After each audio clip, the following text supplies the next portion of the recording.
আসসালামু আলাইকুম সুপ্রিয় দর্শক, আমি শাকিল আর আপনারা দেখছেন বিশ্ব বাংলা কৃষি, সর্বদা কৃষকের পাশে থাকে।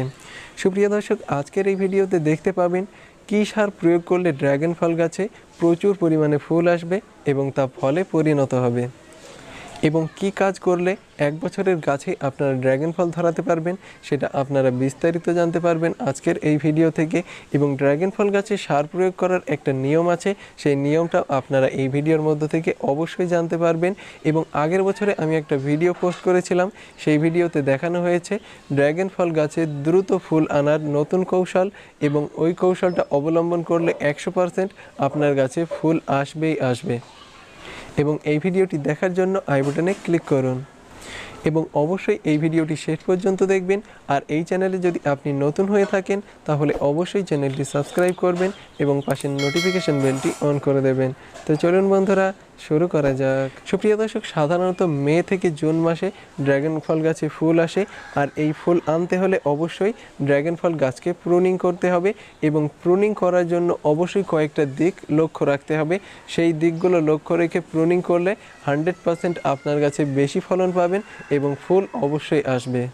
প্রথমত এই ড্রাগন ফল গাছটি দেখতে পাচ্ছেন, এটা অনেকটাই লম্বা হয়ে গেছে, এজন্য এটাকে প্রুনিং করতে হবে আর এর একটু মাথা নিয়ে নিতে হবে।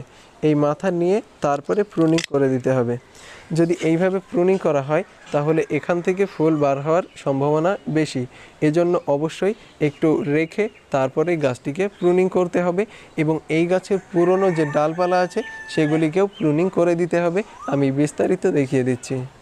সুপ্রিয় দর্শক, এখানে যে ডালটি দেখতে পাচ্ছেন, এই ডালটি থেকে নতুন যে ডালটি বার হচ্ছে এটা খুবই সরু, এজন্য এটাকে কেটে দিতে হবে, একটু মোটা অংশ রেখে তারপরে এটাকে প্রুনিং করে দিতে হবে।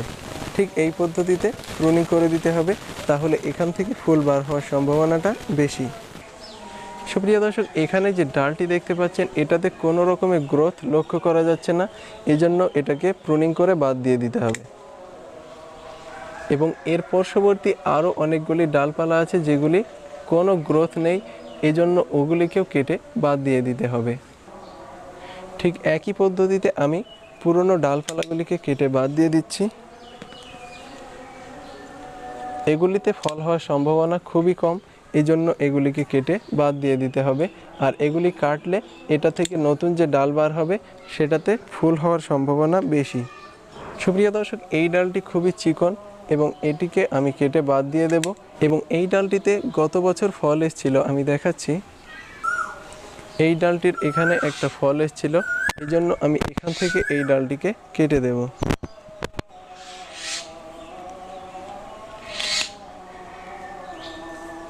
তাহলে এখান থেকে যে ডালপালা বার হবে বা ফুল এখান থেকে বার হতে পারে। সুপ্রিয় দর্শক, এই ডালটি কতটা বড় হয়েছে আপনারা অবশ্যই দেখতে পেয়েছেন, এবং এর মাথাটা খুবই সুচালো হয়ে গেছে, এই জন্য এখান থেকে এটাকে কেটে দিতে হবে, তাহলে ফল আসার সম্ভাবনাটা বেশি। আমি এখান থেকে ডালটিকে প্রুনিং করে দেব। এবং প্রুনিং করার সময় অবশ্যই একটা বিষয় লক্ষ্য রাখতে হবে, ধারালো চাকু বা প্রুনার ব্যবহার করবেন। আমি এবার একে একে সব নতুন ডালপালাগুলিকে প্রুনিং করে দেব, এবং প্রুনিং করে দেওয়ার পর এই গাছে সার প্রয়োগ করব। এবং সার প্রয়োগ করার আগে অবশ্যই একটা কাজ করতে হবে, এই গাছে ছত্রাকনাশকের স্প্রে করতে হবে। ছত্রাকনাশকের যদি স্প্রে করা না হয় তাহলে ক্ষতস্থান বা যেখান থেকে আমি ডালগুলিকে কেটেছি সেখানে ফাঙ্গাসের অ্যাটাক করতে পারে, এবং ফাঙ্গাসে অ্যাটাক করলে এগুলি পচন ধরবে, এবং পচন ধরে এগুলি আস্তে আস্তে নষ্ট হয়ে যেতে পারে। এজন্য অবশ্যই এটাতে ফাঙ্গিসাইড স্প্রে করতে হবে। আপনারা যে কোনো ফাঙ্গিসাইড বা ছত্রাকনাশক স্প্রে করতে পারেন, যে কোনো ছত্রাকনাশক অবশ্যই স্প্রে করতে হবে। এবং আপনারা যদি চান তাহলে ছত্রাকনাশক নিয়ে ক্ষত স্থানে একটা প্রলেপ দিয়ে দিতে পারেন, তাহলেও যথেষ্ট, আর কিচ্ছু করার প্রয়োজন নেই।